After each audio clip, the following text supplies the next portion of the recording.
विद्यार्थियों, इससे पूर्व के वीडियो में हम फ्रेडरिक लिस्ट के परिचय, उसके जीवन पर प्रभाव डालने वाले विभिन्न तत्वों या घटकों एवं उसके आर्थिक विचारों के अंतर्गत हम राष्ट्रवाद के सिद्धांत एवं आर्थिक विकास के सिद्धांत का अध्ययन कर चुके हैं।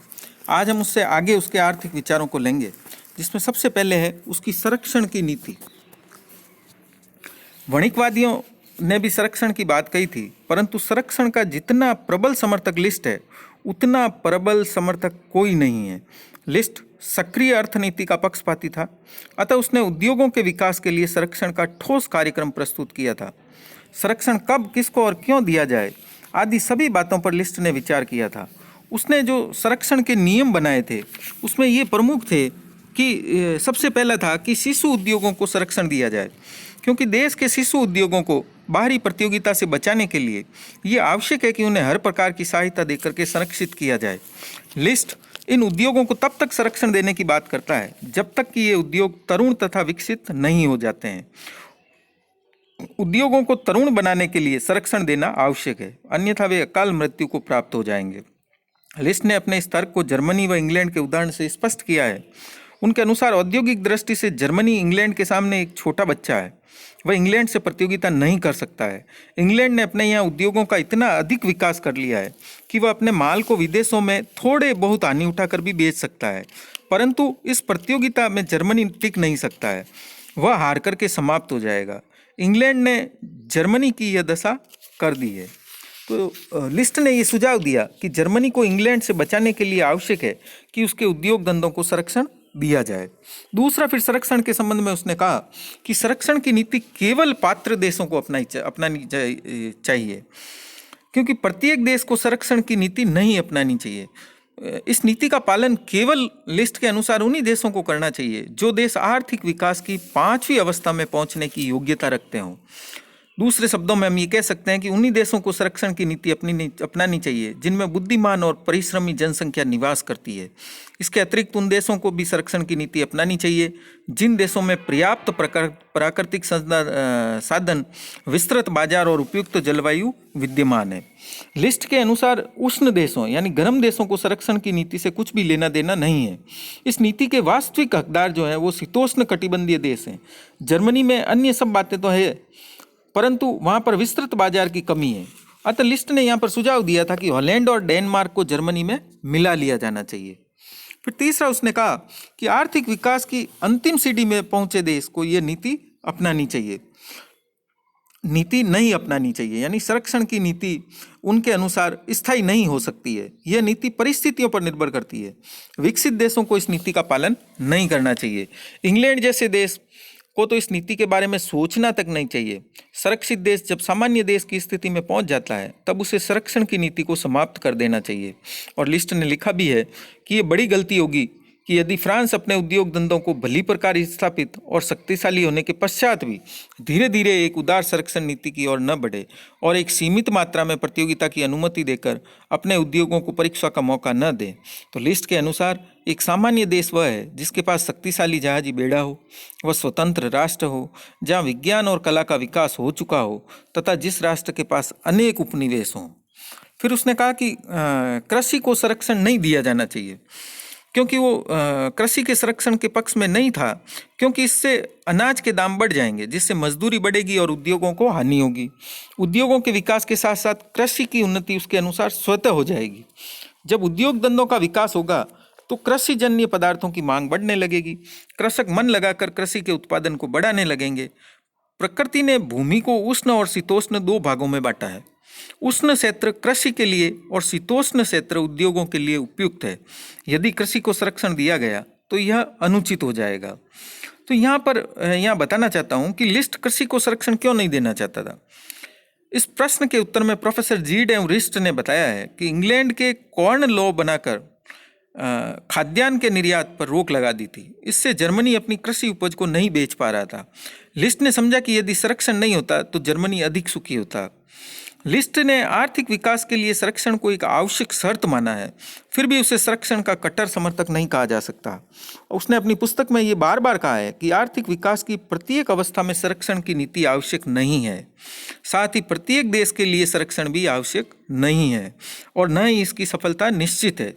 समय अनुसार हर देश को अपनी व्यापारिक नीति में परिवर्तन करना चाहिए। उसने एक स्थान पर लिखा भी है, यदि मैं अंग्रेज होता तो स्वतंत्र व्यापार का समर्थन करता, लेकिन चूंकि वो जर्मन था, इसलिए उसने स्वतंत्र व्यापार का विरोध और संरक्षणवाद का जो है पक्ष लिया।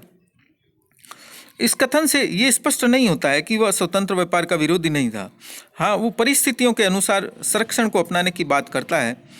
वो संरक्षण और स्वतंत्र व्यापार दोनों को ही आर्थिक विकास का साधन मानता है। अब नेक्स्ट जो है हम लेते हैं कि लिस्ट और वणिकवादियों के संरक्षण के संबंध में जो विचार थे उनमें क्या भेद था, है ना। लिस्ट को हम जो है संरक्षण का मौलिक चिंतक नहीं मान सकते, क्योंकि लिस्ट से पूर्व वणिकवादियों ने भी इस प्रकार के विचार दिए थे। इसके अतिरिक्त अनेक अमेरिकी संरक्षणवादियों का प्रभाव भी लिस्ट पर पड़ा था। लिस्ट और वणिकवादी दोनों ही संरक्षण को महत्व देते हैं, परंतु लिस्ट का जो संरक्षण है वो वणिकवादियों के संरक्षण से थोड़ा भिन्न है। यह भिन्नता परिस्थितियों में अंतर आ जाने के कारण आ गई। जिस समय वणिकवादी संरक्षण के विचार दे रहे थे, उस समय फ्रांस और इंग्लैंड में कृषि तथा उद्योगों की स्थिति बहुत ही खराब थी। लिस्ट के समय फ्रांस और इंग्लैंड काफ़ी शक्तिशाली हो चुके थे, परंतु जर्मनी काफ़ी पिछड़ा हुआ था, क्योंकि वह कृषि प्रधान देश था। यूरोप के समस्त देश स्वतंत्र व्यापार का समर्थन कर रहे थे। इस नीति से केवल शक्तिशाली देश ही लाभान्वित हो रहे थे, शेष पिछड़े देशों को इस नीति से हानि होने लगी थी। अतः ऐसी स्थिति में लिस्ट ने संरक्षण की जो नीति अपनाई वह नीति वणिकवादियों की नीति से अलग थी, जिसमें वणिकवादियों का ऐसा विचार था कि प्रत्येक देश को बिना भेदभाव के संरक्षण की नीति अपनानी चाहिए, क्योंकि इससे प्रत्येक देश को लाभ होगा।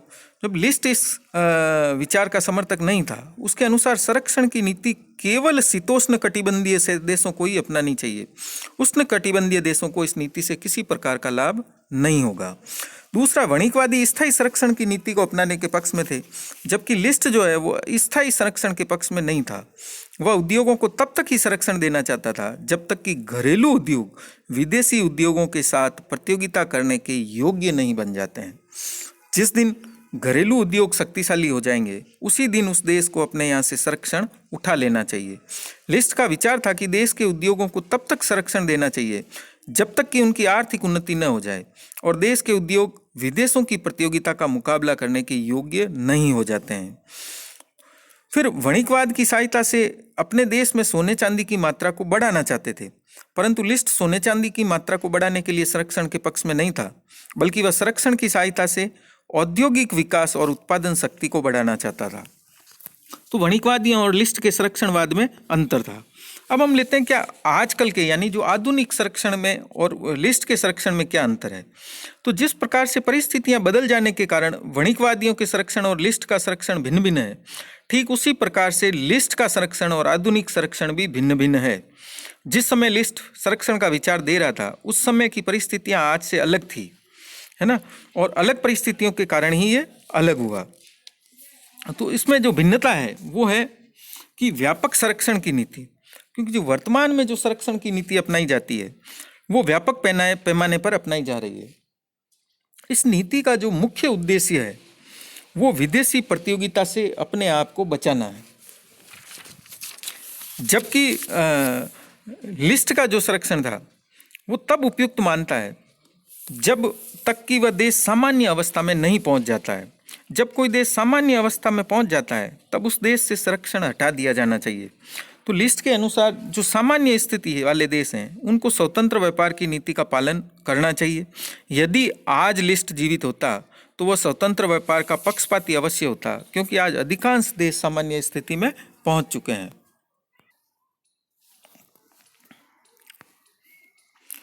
दूसरा अंतर है पूर्ण आर्थिक स्वतंत्रता का दृष्टिकोण।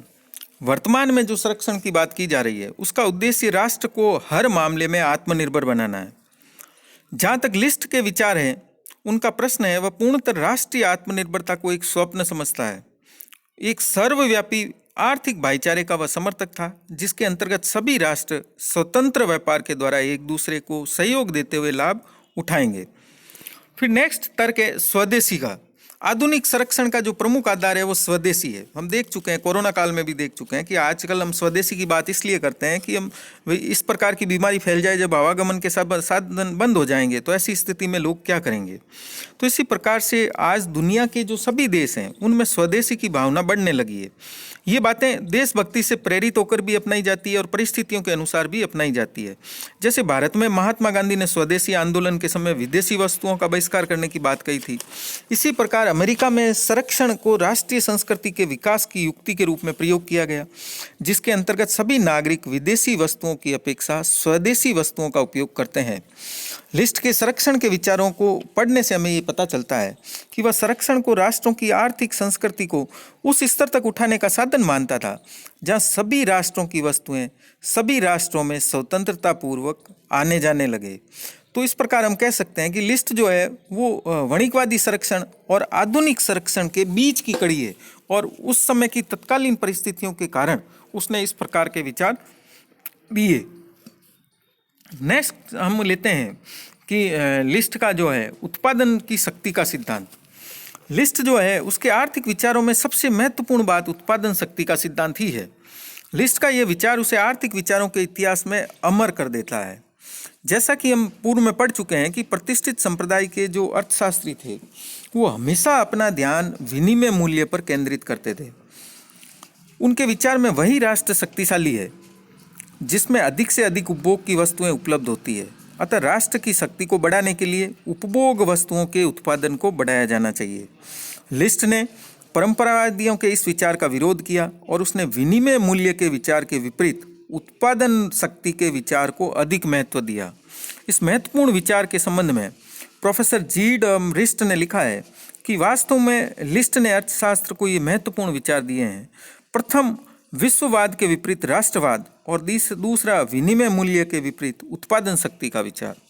लिस्ट ने प्रतिष्ठित अर्थशास्त्रियों के बीच इतनी महत्वपूर्ण बात कह दी कि राष्ट्र में धन बढ़ाने की अपेक्षा धन के उत्पादन की शक्ति को बढ़ाना अधिक लाभदायक है, क्योंकि इससे उपभोग वस्तुएं प्रचुरता में उपलब्ध होने लगेंगी तथा नष्ट हुई उपभोग वस्तुओं का प्रतिस्थापन करना भी सहज हो जाएगा।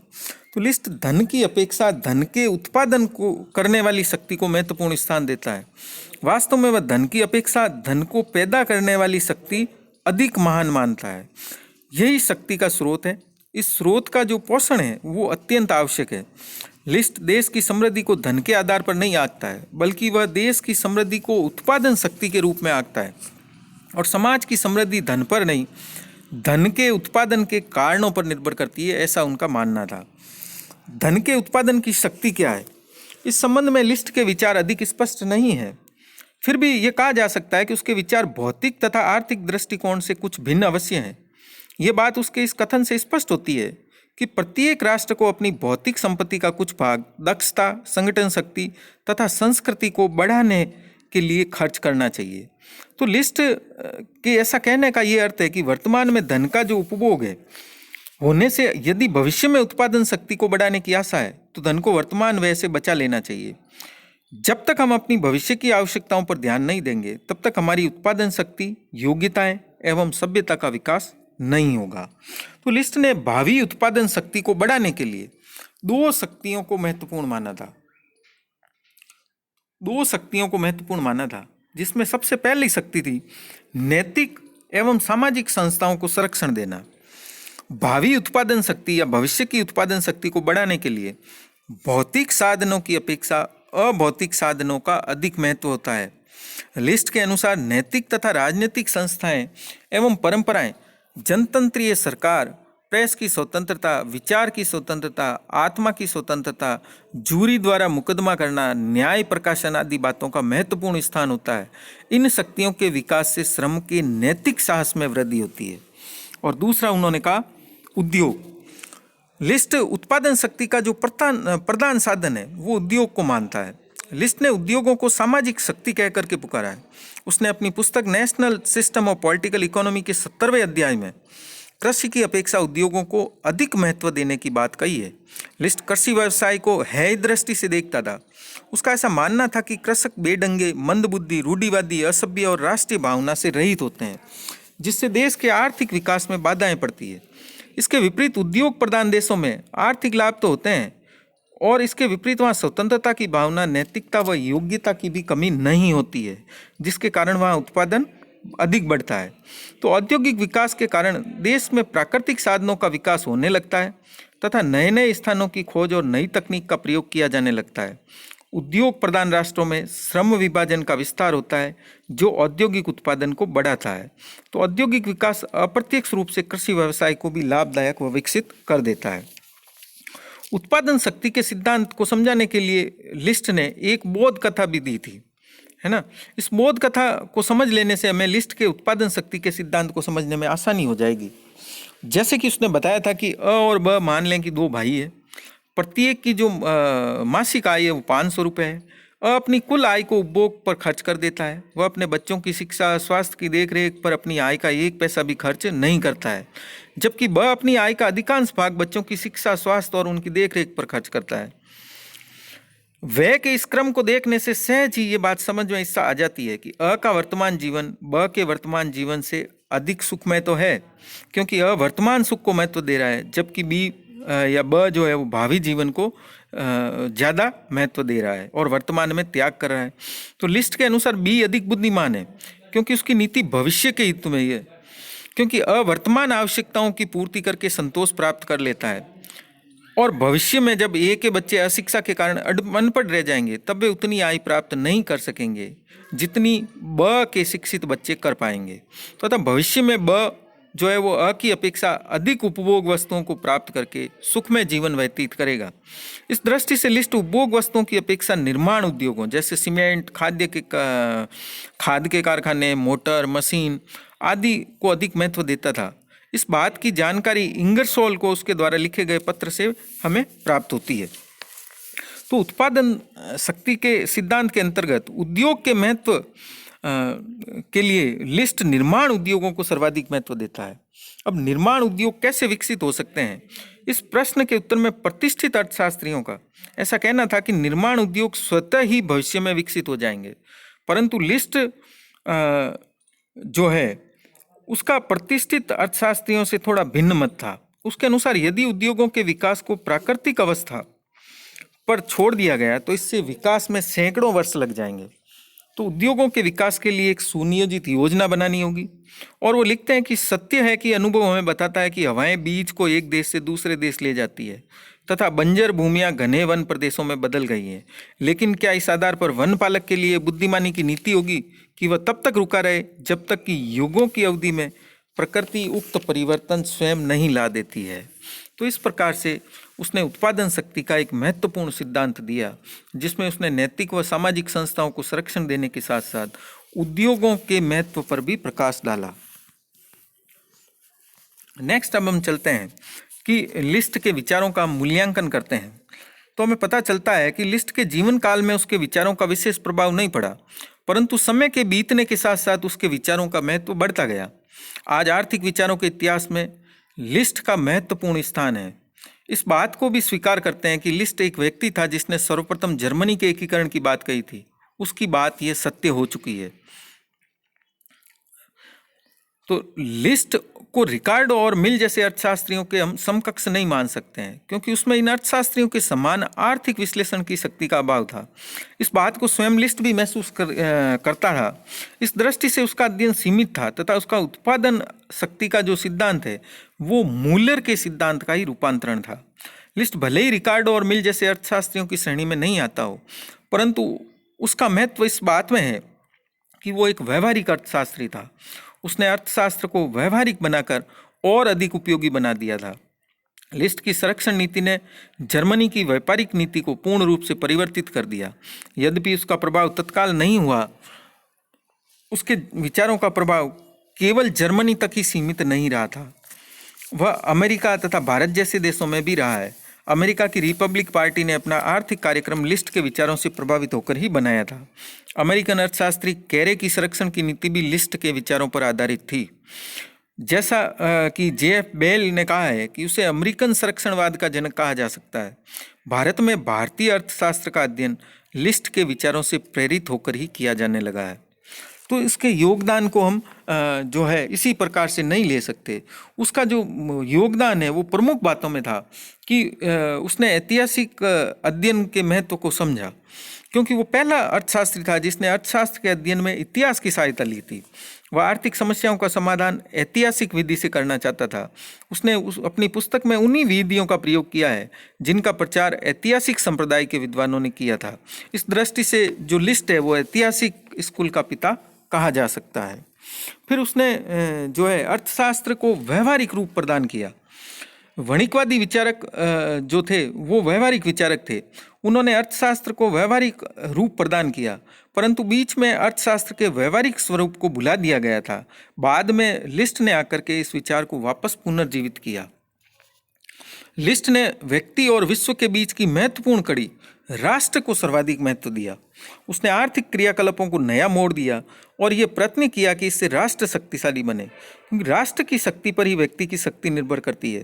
तो इस प्रकार प्रतिष्ठित विचारधारा के विद्वानों ने जो विश्ववाद का भ्रामक विचार दिया था, उसके स्थान पर लिस्ट ने राष्ट्रवाद के व्यवहारिक सिद्धांत को दिया और विश्व को ये बता दिया कि राष्ट्र के शक्तिशाली होने पर ही देश का नागरिक शक्तिशाली बनता है।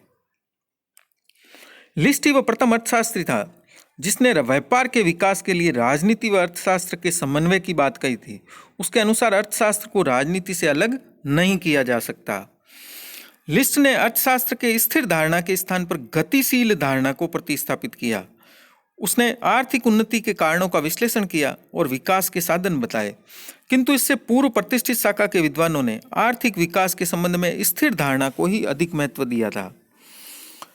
फिर लिस्ट ने प्रतिष्ठित अर्थशास्त्रियों के अंतर्राष्ट्रीय व्यापार संबंधी विचारों का खंडन किया। उसके अनुसार यह नीति जर्मन जैसे राष्ट्र के हित में नहीं थी। उस समय जर्मनी काफ़ी पिछड़ा हुआ देश था, जबकि इंग्लैंड का काफ़ी विकास हो चुका था। यदि लिस्ट प्रतिष्ठित अर्थशास्त्रियों के स्वतंत्र व्यापार का समर्थन करता तो इससे जर्मनी का और अधिक शोषण हो सकता था। उसने ये बताया कि किस देश को किस प्रकार की परिस्थिति में कैसी व्यापारिक नीति का पालन करना चाहिए। तो लिस्ट के विचारों से ही जर्मनी में साम्राज्यवाद का उदय हुआ। उसके विचार पहले कैसर और बाद में हिटलर की साम्राज्यशाही का आधार बने तथा डेनमार्क और हॉलैंड को जर्मनी में मिलाने के लिए भीषण युद्ध लड़े गए। विलियम द्वितीय को प्रथम महायुद्ध तक में उलझना पड़ा। फिर लिस्ट के सरकार से अनुरोध किया था कि उसका कर्तव्य केवल देश में राजनीतिक एकता बनाए रखना नहीं है, बल्कि आर्थिक एकता को स्थापित करना भी है। इसके लिए उसने सुझाव दिया था कि सरकार को जर्मनी के एक प्रांत से दूसरे प्रांत में माल के लाने और ले जाने में जो प्रतिबंध लगे हुए हैं उन्हें समाप्त कर देना चाहिए। सरकार को यातायात व बैंकिंग प्रणाली की देखभाल करनी चाहिए। उसे वाणिज्य संबंधी नियमों को बनाना चाहिए। लिस्ट ने प्रतिष्ठित अर्थशास्त्रियों के समान आर्थिक मनुष्य की कल्पना नहीं की। उसने एक वास्तविक मनुष्य की बात कही है। इस संदर्भ में उसने बताया है कि राष्ट्र और मनुष्य का निकट संबंध है। व्यक्ति की उन्नति पर ही राष्ट्र की उन्नति निर्भर करती है। और नेक्स्ट, लिस्ट के उत्पादन शक्ति के सिद्धांत को पढ़ने से हमें ये ज्ञात होता है कि उसके जो विचार हैं वो आर्थिक नियोजन के बहुत ही निकट थे। वह किसी प्रभावपूर्ण नीति से देश की उत्पादन शक्ति का विकास करना चाहता था। तो इस प्रकार से लिस्ट के आर्थिक विचारों का अध्ययन करने के पश्चात हमें ये पता चलता है कि रिकार्डो तत्कालीन परिस्थितियों में, चूंकि वो जर्मनी का था और जर्मनी की भलाई के बारे में सोच रहा था, इसलिए उसने संरक्षणवाद का पक्ष लिया और प्रकृतिवादियों के या वणिकवादियों के विचारों से कुछ मिलते जुलते व कुछ भिन्न विचार उसने दिए।